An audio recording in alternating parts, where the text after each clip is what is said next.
मिलन sir अभी आंकड़ों की बात कर रहे थे, डायरेक्ट सेलिंग के आंकड़ों की जब बातचीत कर रहे थे। अगर हम लोग world federation direct selling association के आंकड़े देखें और 2019 के आंकड़े 1 जुलाई 2020 को उन्होंने रिलीज किए थे, उन आंकड़ों के अनुसार ग्लोबल जो टर्नओवर था 2019 में वो 1,80,000 मिलियन डॉलर का था। और 1,80,000 मिलियन डॉलर में, जैसा मिलन सर ने बोला, 35,000 मिलियन डॉलर अमेरिका का रहा, इंडिया का कोई 2,477 मिलियन डॉलर था। उसमें एक बहुत इंटरेस्टिंग चीज मैं बता रहा हूं, एक आंकड़ा बता रहा हूं आपको।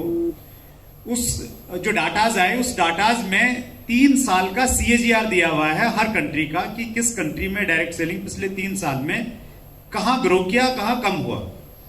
तो उसमें अगर हम अमेरिका को देखेंगे तो कुछ वजहों से अमेरिका का जो CAGR है वो माइनस में है, बहुत कम माइनस है, -0.3%। हम ब्रिटेन का देख लें, हम लोग चाइना का देखें, उन सब में सबसे ज्यादा अगर किसी का है तो वो इंडिया का है, 16.1%। और वो 16.1% क्यों हुआ, उसके पीछे का कारण ये है कि 2016 में 9 सितंबर 2016 को सेंट्रल गवर्नमेंट ने गाइडलाइन जारी कर दी थी। तो उसके बाद जो पॉजिटिव इन्वायरमेंट बना देश में डायरेक्ट सेलिंग को लेके, चाहे वो कंपनीज की बात करें या हम लोग लीडर्स की बातचीत करें, तो बहुत तेजी के साथ में काम स्टार्ट हुआ। 2017, 18, 19 में हमने इस प्रकार की ग्रोथ की। और उसमें मैं थोड़ा और गया डाटों में, चूंकि हम लोग विजन की बातचीत करते हैं, फ्यूचर की बातचीत करते हैं। तन्वी से मैंने हेल्प लिया कि इसमें फार्मूला लगाओ एक्सेल वाला, और उन सबको हमने कैलकुलेट किया कि अगर हम 3 साल का जो CAGR है उसको मान लें कि यही ग्रोथ रहेगी अगले कुछ सालों में, तो 2037 आते आते हिंदुस्तान डायरेक्ट सेलिंग में नंबर 1 देश बन जाएगा। बहुत हम लोग अमेरिका को पीछे छोड़ देंगे, चाइना को पीछे छोड़ देंगे, ब्रिटेन को पीछे छोड़ देंगे। और मुझे मालूम है कि अब रूलिंग आने वाली है डायरेक्ट सेलिंग के ऊपर में। कंज्यूमर प्रोटेक्शन बिल 2019 ऑलरेडी पारित हो गया है, रूलिंग पे काम चल रहा है। तो ये चीजें और हमारे फेवर में है, सारी की सारी चीजें। तो एक बेहतरीन भविष्य है। हिंदुस्तान की सबसे तेज गति से बढ़ने वाली कोई इंडस्ट्री है इन 10 सालों में, इस दशक में, तो वो डायरेक्ट सेलिंग इंडस्ट्री होने वाली है। इसमें कतई कोई दो राय नहीं है। आप मेरी बात पे आपको यकीन नहीं है, आप फिक्की KPMG की रिपोर्ट्स देख लीजिए, आप रॉबर्ट T कियोसाकी को पढ़ लीजिए, वो सारे लोग इस तरफ इशारा देख रहे हैं। उसमें फिर RCM की हमारी खूबी क्या है, खासियत क्या है, सब ज्ञानी लोग बैठे हैं, मैं नहीं बताना चाहूंगा। एक चीज बताना चाहूंगा, जो इंटरनेशनल डाटाज हैं वो डाटाज ये बताते हैं कि सबसे ज्यादा जो टर्नओवर है वो वेलनेस प्रोडक्ट्स का होता है, 50% के लगभग।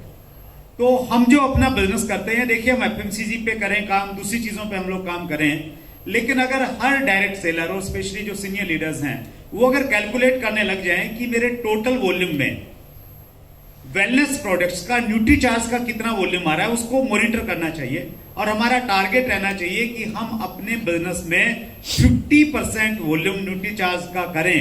जिस दिन हम करेंगे अपने बिजनेस को बहुत स्ट्रॉन्ग कर लेंगे, क्योंकि न्यूट्रीचार्ज की उस प्रकार की तैयारियां हैं, तो वो हमारा फोकस एरिया होना चाहिए। मिलन सर ने बिल्कुल सही बताया कि सेल्स को लेके हमारे यहाँ पे बहुत अच्छी थोड़ी सोच नहीं है। चैट विद सुरेंद्र वत्स के 100वें एपिसोड में हमने प्रोफेसर अतुल घोसला को बुलाया था, और उस इंटरव्यू में प्रोफेसर अतुल घोसला ने एक चीज बोली। उन्होंने मैकेंजी के साथ में बहुत सारी कंपनियों में बहुत बड़े लेवल पे काम किया। उन्होंने कहा कि जब मैं UK में था और वहां पे काम कर रहा था, तो वहां सेल्समैन, अगर मैं किसी को बोलता ना मैं सेल्स में हूं, तो लोग मेरे को सम्मान करते थे, सैल्यूट करते थे कि अच्छा सेल्स में हैं आप।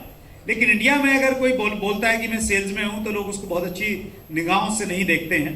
तो उन्होंने बोला कि हम ये चाह रहे हैं, अब समय आ गया है कि इस परिस्थिति को बदलें। जब तक इंडिया में लोग सेलिंग पे फोकस नहीं रहेंगे, उसको सम्मान की दृष्टि से नहीं देखेंगे, हम लोग बड़ा काम नहीं कर पाएंगे।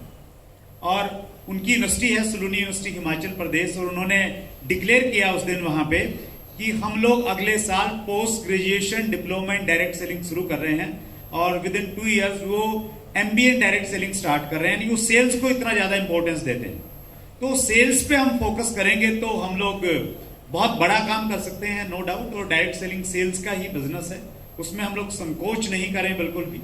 और मिलन सर आज अगर इतने बड़े लेवल पे हैं, इतनी बड़ी कंपनी के CEO बने हैं, तो सेल्समैन से मिलन सर ने करियर की शुरुआत की थी। और जितने और भी बड़े बड़े नाम हैं, आप शिव खेड़ा जी को देख लीजिए, आप संतोष नायर जी को देख लीजिए, आप डॉक्टर उज्जवल पाटनी को देख लीजिए, विवेक बिंद्रा को देख लीजिए आप। तो ये जितने भी बड़े नाम हैं ना, जिनसे हम लोग कहीं ना कहीं इंस्पायर होते हैं, जिनको हम फॉलो करते हैं, उन सब ने सेल्स की शुरुआत की है।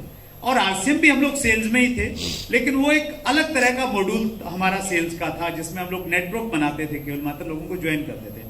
लेकिन उसके साथ में जो प्रोडक्ट सेलिंग का कॉन्सेप्ट हम उसके साथ में अगर ऐड ऑन कर लेंगे तो लोग भविष्य हमारा है, ये तय है 2037 में हिंदुस्तान नंबर 1 पे होने वाला है। लेकिन उसमें आपकी और मेरी हिस्सेदारी कितनी होगी, वो इस चीज पर डिपेंड करेगा कि हम सेल्स को कितना प्रमोट करते हैं और कितना उस पर फसली करते हैं।